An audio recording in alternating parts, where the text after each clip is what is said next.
The lower market district of Velroth Prime smelled like rust and desperation. Myra pressed herself against the cold metal wall, her translucent wings folded tight against her back to make herself smaller. The wings were dull now, their once bright shimmer faded to a sickly gray. 3 months of hunger did that to her kind. She watched the food stalls across the narrow passage.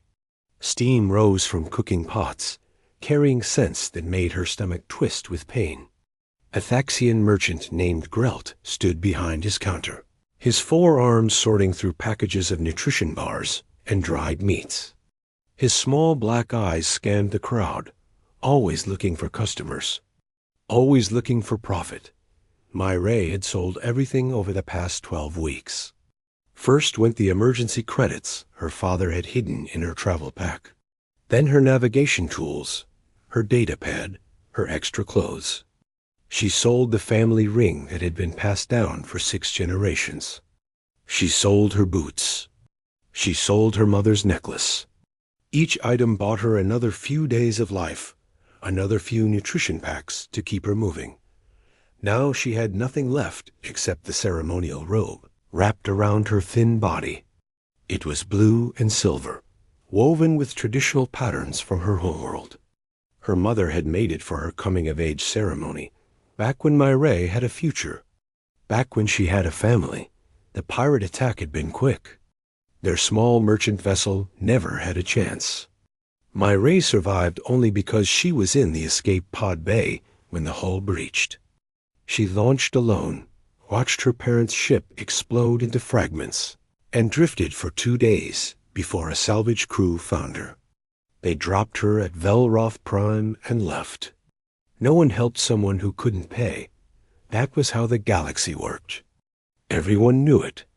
Help cost money. Charity was illogical. If you couldn't contribute, you had no value. Myra's species could survive 14 days without food. She was on day 12. Her hands shook constantly now. Her vision blurred at the edges. Soon her organs would begin to shut down, one by one, until she simply stopped. She had tried to find work. Every shop, every ship, every warehouse.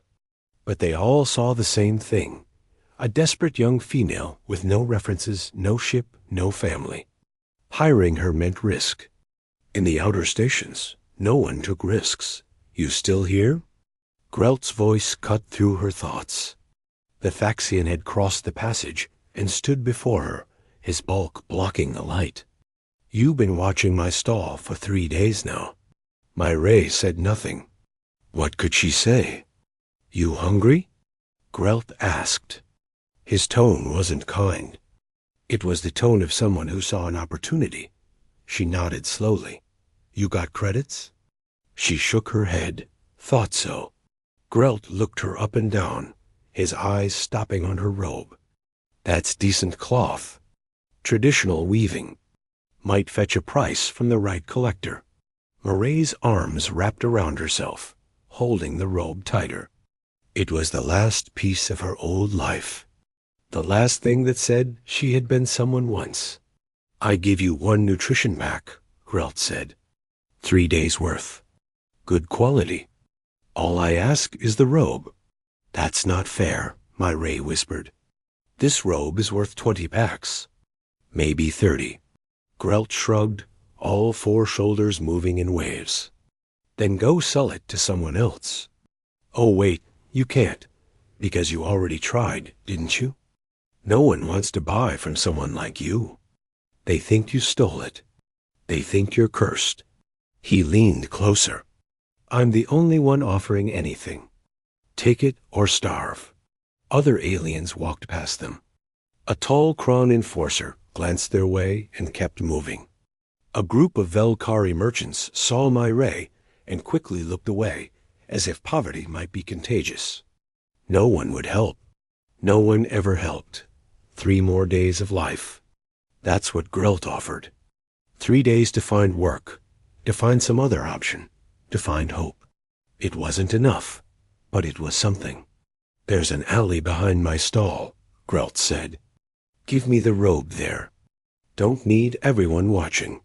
My Ray followed him on unsteady legs. The alley was narrow and dark, filled with trash containers and broken crates. Grelt held out a single nutrition pack. It was small, sealed in silver plastic. 3 days of carefully rationed food, compressed into something the size of her palm. She reached for it, but Grelt pulled it back. "Robe first," he said. Moray's hands trembled as she unwrapped the fabric from her shoulders. The air was cold against her chitin. Her kind didn't need clothes for warmth, but the robe had been dignity. It had been identity. It had been the last proof that she was Myray, daughter of Velkari merchants, trained navigator, someone who mattered. She handed it over. Grelt snatched it with one hand and tossed her the nutrition pack with another. He examined the robe, running his fingers over the silver threading, and smiled. He had gotten a treasure for almost nothing.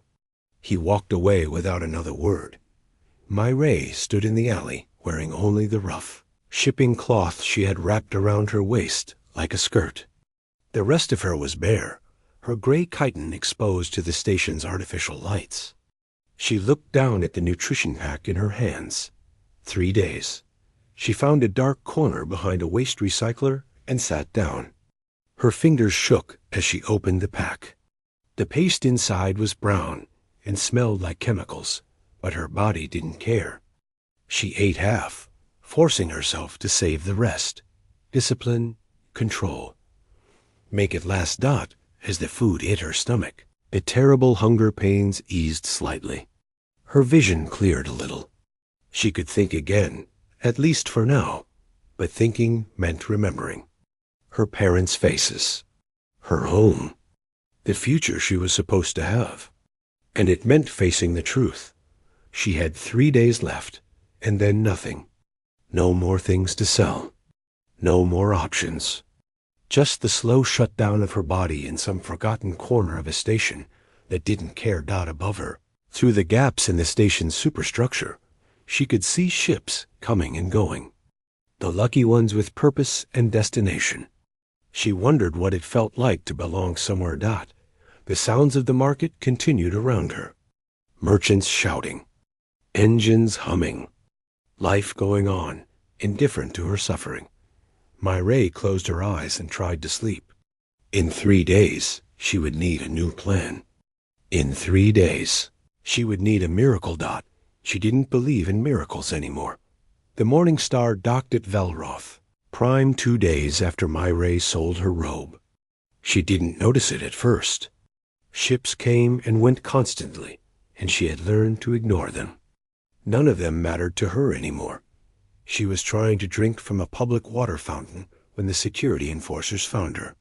The fountain was supposed to be free, but the Kron guards had placed a payment scanner next to it 3 weeks ago. Everything cost money now, even water. Myray had been so thirsty that she forgot. She cupped her hands under the flow and drank desperately, the cool liquid soothing her dry throat. She didn't hear the heavy footsteps behind her until a massive hand grabbed her shoulder. Theft of station resources, the Kron guard rumbled. He was twice her height, his armored body blocking any escape. His partner moved to her other side, trapping her between them. "I'm sorry," Myray said quickly. "I forgot. I'll pay." "Payment or service," the first guard said. It was standard procedure. If you couldn't pay fines, you worked them off. Indentured servitude, they called it. Slavery, it really was. Theft fine is 50 credits or 50 days labor. 50 days. Moray's legs went weak. She would die in the first week if they put her to hard labor without proper food. They would work her until she collapsed, then leave her body in the disposal units. She had seen it happen to others. "Please," she whispered.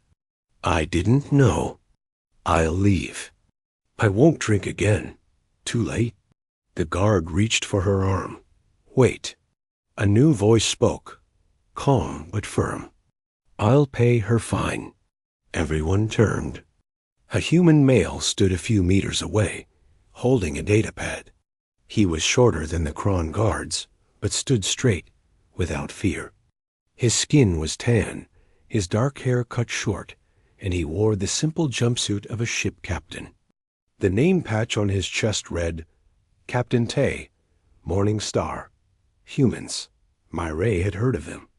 The new species that joined galactic society only 30 years ago. They were considered odd, emotional, and dangerously unpredictable. Most species avoided them. You paying for her? The Kron guard sounded suspicious. Yes. Tay walked forward and held out his datapad. Transfer the fine to my account. The guard scanned it. 50 credits moved from Tay's account to the station authority. The guards looked at each other, confused by this strange turn of events, then shrugged and walked away. Business was business, and they had their money. Myray stared at the human.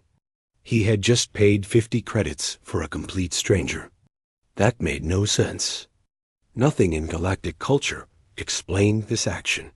Thank you, she managed to say. I will repay you. I can work. I can serve on your ship. I have navigation training. I'll bond myself to you until the debt is cleared. Debt bonding was normal. When someone helped you, you owed them. The debt had to be repaid in service or credits. It was the foundation of galactic economics. But Tay shook his head. No debt. No bond. You needed help, so I helped. Murray's mind couldn't process this. I don't understand. What do you want from me? Nothing. Tay looked at her carefully, his eyes taking in her thin frame, her dull wings, the rough cloth around her waist. When did you last eat a real meal? I ate yesterday, Myray said. It was true. She had eaten the last of the nutrition pack yesterday morning. I mean a real meal, not a nutrition pack. Myray couldn't remember. Before the attack, maybe. Months ago. Come on, Tay said. My ship's not far. We'll get you some food. Every instinct told Myray this was a trap. Kindness without debt was illogical. He must want something. Maybe he would take her to his ship and sell her. Maybe he would force her into labor. Maybe worse, but she was starving. And he had already paid her fine when he could have walked away. If he wanted to trap her, he could have let the guards take her. She followed him through the market. They walked past the stalls and shops, through the docking area, to where the Morning Star sat in its berth. It was a medium-sized freighter, old but well-maintained. Human letters spelled out its name across the hull dot inside. The ship was warm and clean. Myray saw 2 other humans working. A woman with long black hair tied back was checking engine readouts. She looked up as they entered. Hannah, we have a guest, Tay said. She needs a meal. Hannah studied Myray for a moment, then nodded. I'll heat something up. The galley's this way. The galley was a small room with a table and cooking equipment. Real cooking equipment, not just a nutrition dispenser. Myray sat at the table while Hannah worked at the stove. The smells that filled the room made Myray dizzy with hunger. A third human entered, a young male with sharp eyes and quick movements. Captain, I finished the pre-flight checks. We're good to launch whenever you. He stopped when he saw Myray. Oh, hello. This is Geo, our pilot, Tay said. Geo, this is ... He paused. I'm sorry, I never asked your name. Myray, she said quietly. Myray is joining us for lunch. Tay finished. Hannah placed a plate in front of Myray. On it was real food. Rice, vegetables, some kind of cooked meat. The portion was generous, far more than a nutrition pack. Steam rose from it. It's not fancy, Hannah said, but it's better than station food. Myray stared at the plate. How much does this cost? The 3 humans looked at each other. Hannah smiled. It costs nothing. It's just lunch. Nothing is free, Myray said. She had learned that lesson well. Food is free on this ship, Tay said, sitting down across from her. We're a crew. We share what we have. That's how humans do things. Myray picked up the fork slowly. She took a small bite. The flavors exploded in her mouth, so much better than the chemical paste of nutrition packs. She took another bite, then another, forcing herself not to eat too fast. The humans ate their own meals, talking casually about their schedule and cargo. They treated her presence as normal, as if random strangers ate at their table every day. Where are you headed? Myray asked quietly. Terran 4, Tay said. Medical supply run. The colony there needs medicine. We've got a contract to deliver it. That's 3 weeks from here, Myray said. The route through the Kolar sector is dangerous. You know the sector? Jiho asked, interested. I was trained as an astrocartographer, Myray said. Before ... She stopped. Before her life ended. We could use someone who knows the routes, Hana said. Our nav data is outdated. Tay set down his fork. Myray, how would you like a job? Temporary navigation consultant for this run. We pay standard rates, and you get quarters and meals included. Why? The word came out sharper than Myray intended. Why would you hire me? You don't know me. I have no references. I could be a criminal. I could be useless. You're hungry, you're alone, and you need help, Tay said simply. And we need a navigator who knows the sector. Seems like we can help each other. But you helped me first, Myray said. Before you knew I could navigate. You paid my fine for nothing. Tay shrugged. You needed help. That's enough reason. Myray looked at the 3 humans. They were watching her with open, honest expressions. No hidden calculations. No schemes behind their eyes. Just simple kindness. It made no sense, but she had no other options. And the food in her stomach felt like a miracle. I accept, Myray said. I'll navigate for you to Terran 4. Good, Tay smiled. Welcome aboard the Morning Star. 2 weeks into the journey, Myray still waited for the trap to spring. Every night in her small but clean quarters, she expected Tay to announce the real terms of her employment. The hidden costs. The true debt. But it never came. Instead, the humans continued being impossible. They gave her actual wages, transferred to her account weekly. They shared their meals without counting portions. They asked her opinion on ship decisions. They treated her like an equal. It made Myray deeply uncomfortable. She was working at the navigation console when the proximity alarm sounded. Jiho pulled up the scanner display. I've got a signal. Looks like an escape pod. Myray checked the readings. It's a Velkari pod. Life signs show 3 occupants. Systems are failing. They have maybe 6 hours of air left. How far off our route? Tay asked. 4 hours, Myray said. 8 hours total to intercept and return to course. Any other captain would have made the calculation immediately. 8 hours meant fuel costs, time delays, and potential danger. Rescue operations were expensive. The standard procedure was to report the pod's location to authorities and continue on your way. Jiho, set intercept course, Tay said without hesitation. Myray turned in her seat. Captain, regulations only require us to report the location.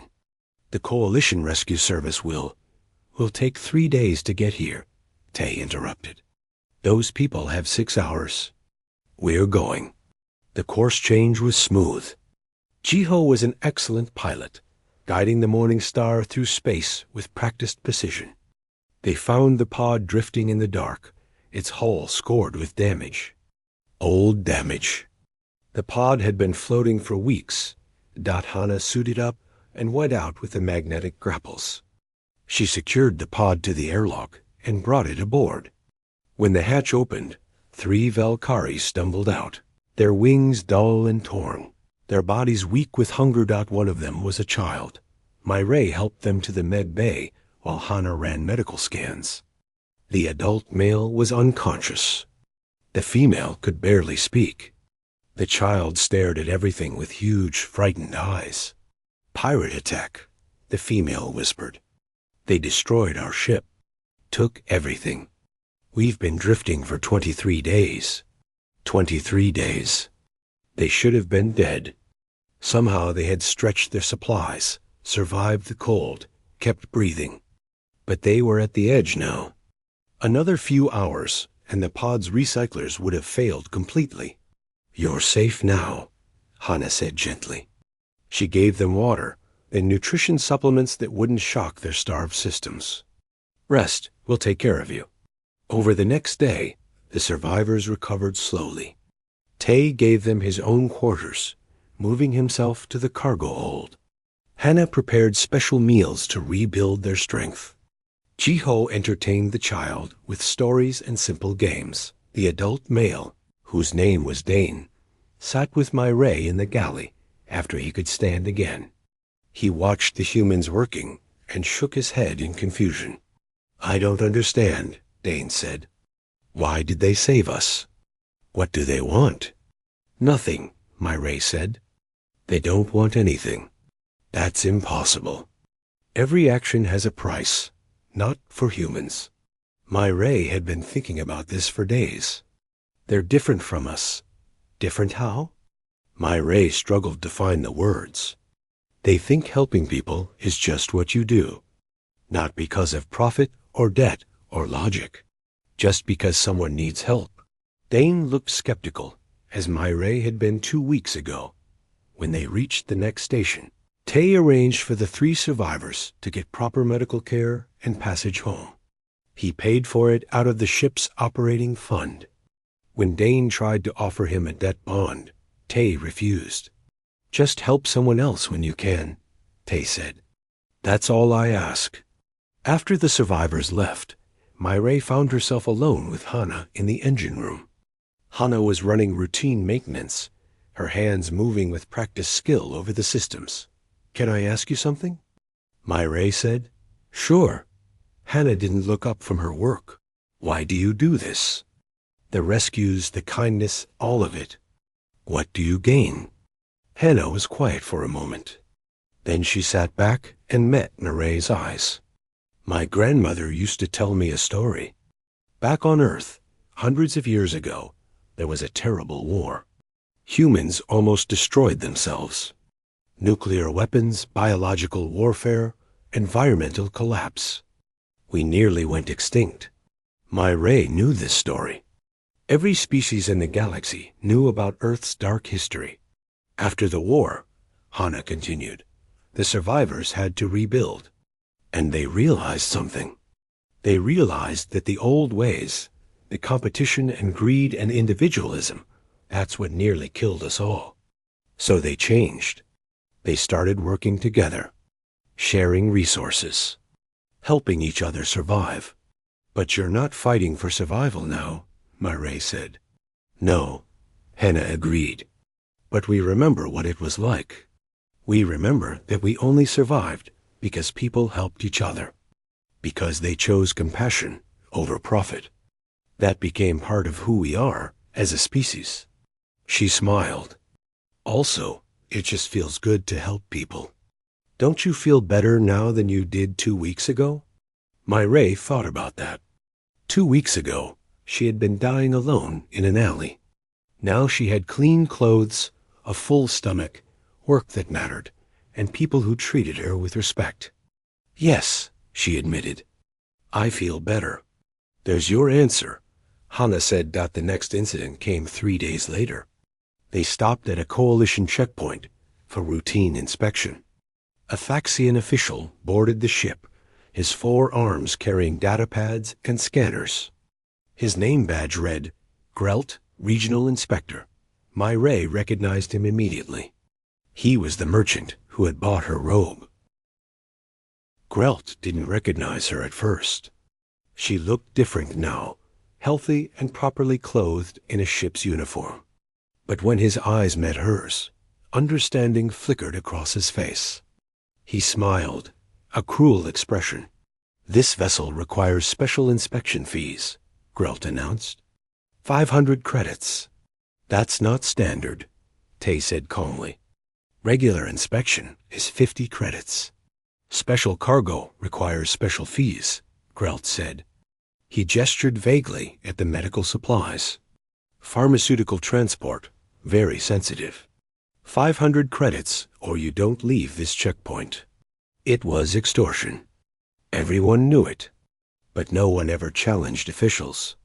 It was easier to pay Dot, except Tay didn't pay. "I want to file a formal complaint." Grelt's smile faded. "That would be unwise. I don't care if it's unwise." Tay pulled out his data pad. "You're demanding illegal fees. That's corruption. I'm reporting this to Coalition authorities." "You're human," Grelt said, his tone changing to a sneer. "You have no influence here. No one will care about your complaint." Tay started recording. "Let me be clear. You, Regional Inspector Grelt, are demanding 500 credits for a standard inspection. This is extortion under Coalition law, Section 47, Paragraph 9. I am formally filing this complaint and broadcasting it to Coalition oversight." Grelt's expression shifted to anger. "You're making a mistake." That's when Myray noticed what Grelt's assistant was wearing. A blue and silver robe. Her robe. The one with traditional patterns, woven by her mother. They were using it as decoration, like a trophy. Myray stood up, her voice shaking. "That robe. Where did you get it?" The assistant touched it nervously. "I bought it legally." "No, you didn't," Myray said. "You bought it from him." She pointed at Grelt. "And he got it from me through exploitative trade. That robe is stolen property." Tay's eyes narrowed. He turned his recording toward the assistant. "That robe is evidence of corruption. Inspector Grelt uses his position to extort desperate people, then sells their belongings for profit."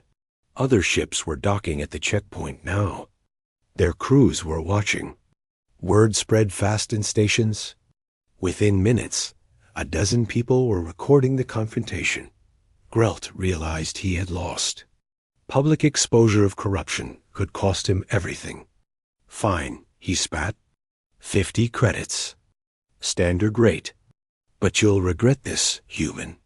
"I doubt it," Tay said. He paid the proper fee and held out his hand to the assistant. "The robe, now." The assistant looked at Grelt, who nodded angrily. She removed the robe and handed it to Myray.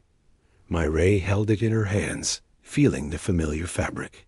She had thought it was gone forever. After they left the checkpoint, she found Tay on the bridge. "You didn't have to do that. You made an enemy. Grelt has connections. He could cause problems for you." "Maybe," Tay said. "But it was the right thing to do." "Why?" Myray asked. "Why fight for me? I'm just your navigator. You hired me for one journey." Tay looked at her with those strange, honest human eyes. "You're not just a navigator. You're crew. And we take care of our crew." That night, Myray sat in her quarters, holding her mother's robe. For the first time since the attack, she cried. Not from sadness, but from something else. Something she thought she had lost forever. That hope got they reached. Tearing 3 weeks after leaving Velroth Prime, the planet hung in space like a blue and green jewel, its surface dotted with small settlements. It should have been peaceful. Instead, they found a blockade. "I'm reading 12 ships," Geo said, his fingers flying over the controls. "Mercenary-class vessels. Armed. They're surrounding the planet in a defensive perimeter." Tay pulled up the communications channel. A message was broadcasting on repeat. "This is Commander Voss of the Talon Security Corporation. Terran 4 is under medical quarantine. No unauthorized vessels permitted to land. Turn back immediately. Medical quarantine? Hana said from the engine station. That doesn't make sense. We have a contract to deliver medicine to them. Myray checked the databases. Talon Security Corporation is owned by Nexus Pharmaceuticals. They're the largest medical supplier in this sector. The pieces fell into place quickly. A colony world develops a disease outbreak. Nexus Pharmaceuticals offers medicine at inflated prices. The colony can't afford it, so they contract with smaller suppliers for cheaper alternatives. Nexus responds by hiring mercenaries to blockade the planet, preventing any competition from getting through. Eventually, the colony becomes desperate enough to pay whatever Nexus demands. It was legal, technically. Corporations had rights to protect their market interests. The fact that people were dying was considered unfortunate, but not relevant to contract law. How bad is the outbreak? Tay asked. Myray found the reports. Disease outbreak started 6 weeks ago. Respiratory infection, highly contagious. Already spread to 40% of the population. Mortality rate is 12% without treatment. With our medicine, mortality drops to less than 1%. How long can they wait? The medical reports say another week, maybe 2. After that, the death rate will spike. Children and elderly first. The bridge was silent for a moment. Everyone understood what this meant. Hundreds of people would die if the medicine didn't reach them. But breaking a corporate blockade was illegal. It would make them criminals. They would lose their ship, their licenses, possibly their freedom. We should vote, Hay said finally. This affects all of us. Everyone gets a say. Myray was surprised. You're including me? Your crew, aren't you? They gathered in the galley. Tay laid out the situation clearly. We have 3 options. First, we turn back. We report the blockade to coalition authorities and let them handle it. Second, we try to negotiate with Talon Security, see if we can get permission to deliver our cargo. Third, we break through the blockade and deliver the medicine ourselves. If we turn back, people die, Hana said quietly. If we negotiate, they'll just deny us, Jiho added. Nexus wants the colony desperate. They won't allow competition through. And if we break the blockade, Tay said, we become fugitives. Nexus will file charges. Coalition authorities will have to pursue us. We'll never get legal work again. Myray looked at the 3 humans. She knew what they were going to choose. She had learned who they were over the past weeks. But she also knew this was insane. This was the kind of emotional, illogical decision that got people killed. I vote we go through, Hana said. Same, Jiho agreed. Tay looked at Myray. Your vote? Every rational thought in Myray's head screamed at her to vote for retreat. This wasn't her fight. These weren't her people. She could walk away, find another ship, start over. The smart choice was obvious. But she thought about the 3 survivors they had pulled from the escape pod. She thought about Dane's daughter, the small child who would have died if the humans had made the smart choice and kept going. She thought about her own parents, who died because no one stopped to help. I vote we go through, Myray said. Tay nodded. Then we're agreed. Now we need a plan. They spread star charts across the galley table. Myray studied the system, looking for options. The blockade was positioned in a standard defensive formation, covering all the direct approach vectors to the planet. The direct routes are impossible, Myray said. Those mercenary ships outgun us 20-1. We'd be destroyed before we got close. What about indirect routes? Jiho asked. Myray zoomed in on the system map. There's an asteroid field here on the far side of the system. It extends almost to the planet's orbit. Asteroid fields are dangerous, Hana said. Navigation is nearly impossible at speed. Nearly impossible for most species, Myray said. But I'm Velkari. We process spatial data faster than most races. And Jiho is human. She looked at the pilot. Humans have faster reflexes than any species in the galaxy. Your reaction times are almost twice as fast as the galactic average. Jiho studied the map. You're saying we thread through the asteroid field. At high speed, Myray confirmed. The mercenaries won't follow. It's too risky for them. They're hired security, not fanatics. They won't risk their ships for a contract. Can we make it? Tay asked. Myray ran calculations in her head. If I plot the course perfectly, and Jiho flies perfectly, and Hana keeps the engines from exploding under the stress ... maybe 60% chance. I'll take those odds. Tay said. They prepared for 3 hours. Hana reinforced the hull plating and rerouted power to shields. Jiho ran flight simulations until his hands moved on instinct. Myray calculated every trajectory, every gravitational pull, every possible vector through the churning field of rock and ice. When they were ready, Tay opened a channel to the blockade. Commander Vross, this is Captain Tay of the Morning Star. We're carrying medical supplies for Terran 4. We're coming through. Negative. Morning Star. Turn back or we will open fire. Then I guess you'll have to catch us, Tay said. He closed the channel. Jiho, take us in. The Morning Star turned and accelerated toward the asteroid field. Behind them, the mercenary ships broke formation and gave chase. Warning shots streaked past the hull, bright flashes in the dark. Entering the field in 30 seconds, Jiho said. His voice was calm, focused. I'm feeding you the course now, Myray said.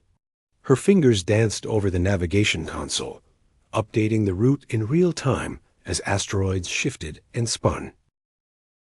They hit the field at full speed. Immediately, the calm of open space became chaos. Asteroids filled the view screen, massive chunks of rock tumbling through the void. Jiho's hands moved in a blur, adjusting thrusters, rolling the ship, threading through gaps that seemed impossibly small. Contacts breaking off, Hana reported.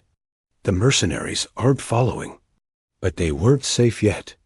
The asteroid field was a living maze, constantly changing. An asteroid the size of a small moon drifted across their path. Jiho rolled the ship, skimming along its surface so close that rocks scraped against the hull. Shields at 70%, Hana called out. Hull integrity holding. Murray's eyes never left her screens.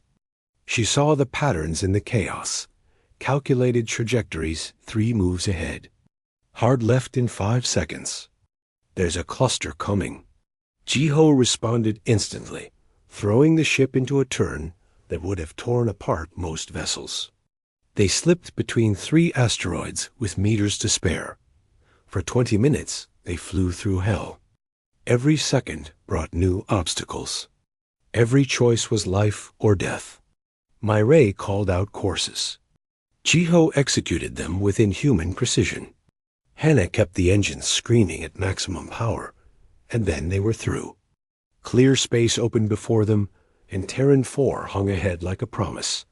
We made it, Jiho said, disbelief in his voice. Shields at 40%, Hana reported.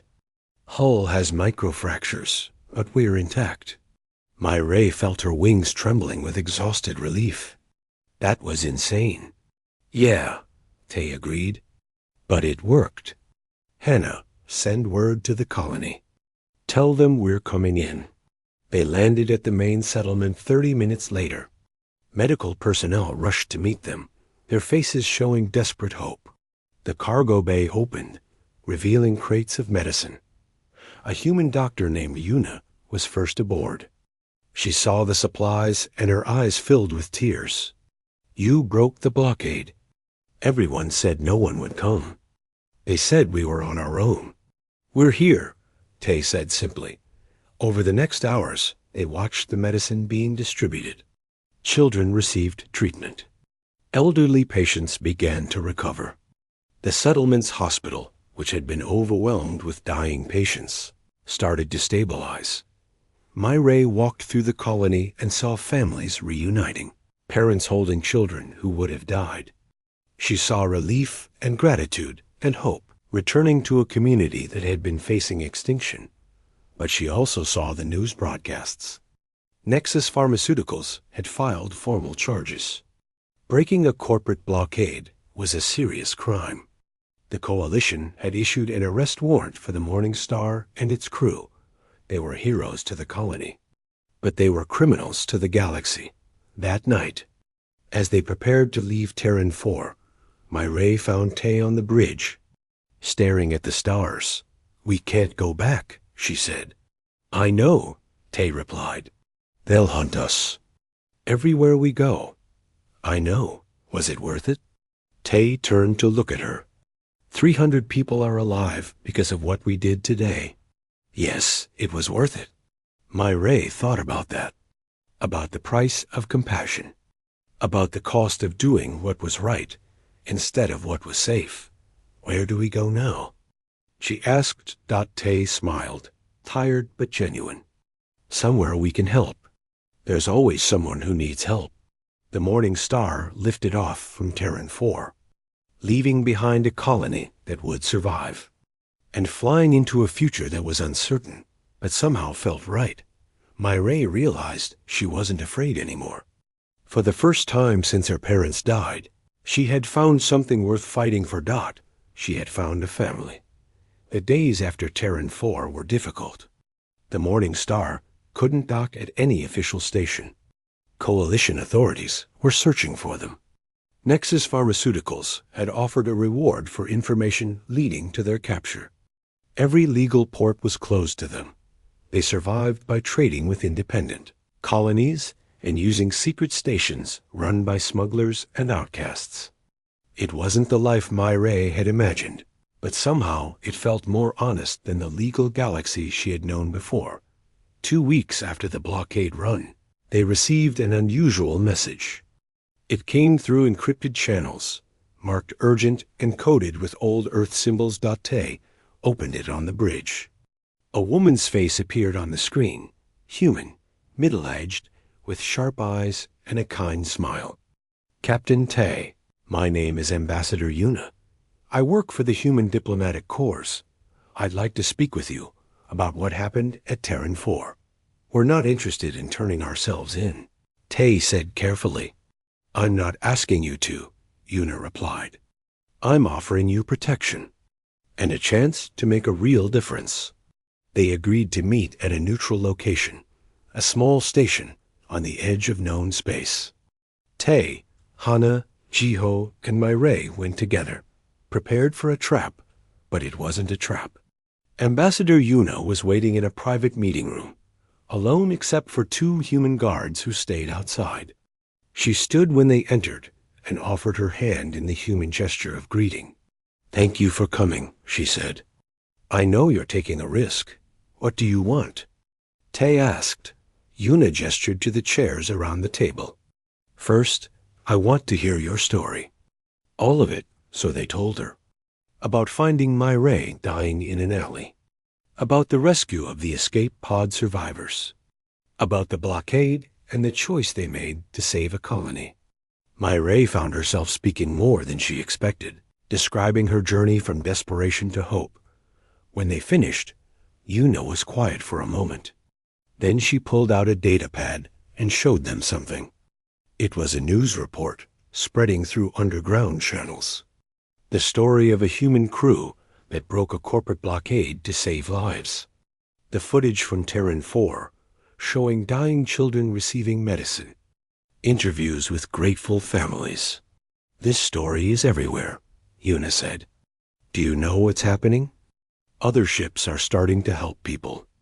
Other crews are refusing to honor blockades. We're getting reports of independent traders organizing to challenge corporate control of medical supplies." "We just wanted to help," Hana said. "I know," Yuna replied. "That's exactly why it matters. For decades, Humans have been trying to change galactic society. We've pushed for reforms, for stronger protections, for laws that put people before profit. But it's been slow. Other species think we're naive. They think our compassion is weakness. Many still do, Myray said quietly. Yes, Una agreed. But stories like yours change minds. You showed that compassion isn't weakness. You showed that doing the right thing, even when it's hard, even when it costs you everything, that it matters, that it makes a difference. Tay leaned forward. What exactly are you offering? The Human Diplomatic Corps has been building a network, Una explained. Ships, colonies, individuals who want to see change in how the galaxy operates. We call it the Dignity Movement. We're working to reform coalition laws, to end corporate exploitation, to make helping people normal instead of exceptional. And you want us to join? Jiho asked. I want to offer you official protection, Una said. As diplomatic contractors working for Earth's interests. It won't make all your legal problems disappear, but it will shield you from direct prosecution. In exchange, I want you to keep doing what you're doing.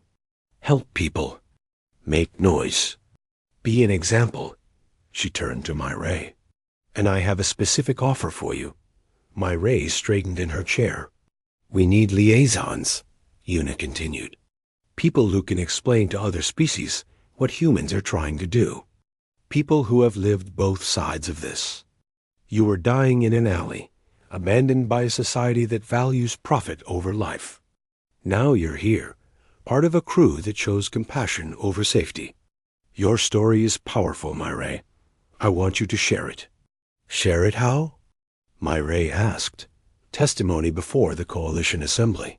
Interviews. Speaking to other species about what you've learned. Recruiting others to the movement. Una's expression was serious.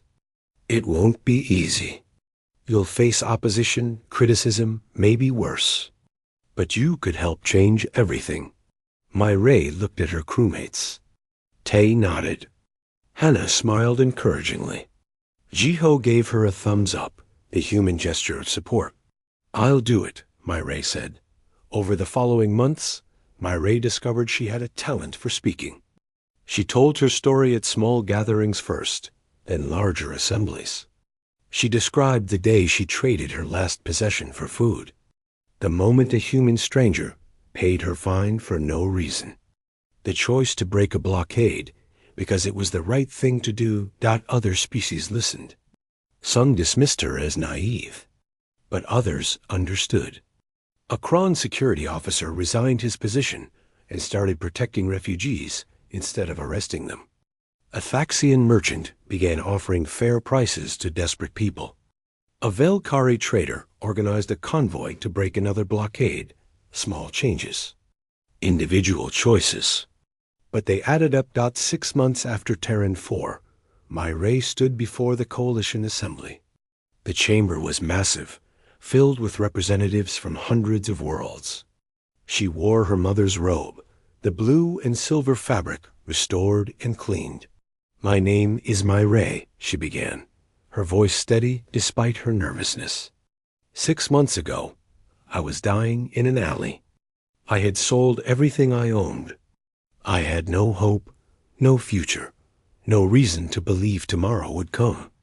Then a human appeared and asked if I had eaten. She told them everything. The rescue, the blockade, the choice between safety and saving lives. I have learned something from humans, Myray continued. I learned that the galaxy we have built, where profit matters more than life, where helping someone is considered foolish, where watching others die is considered normal, that galaxy is wrong. We can do better. We must do better.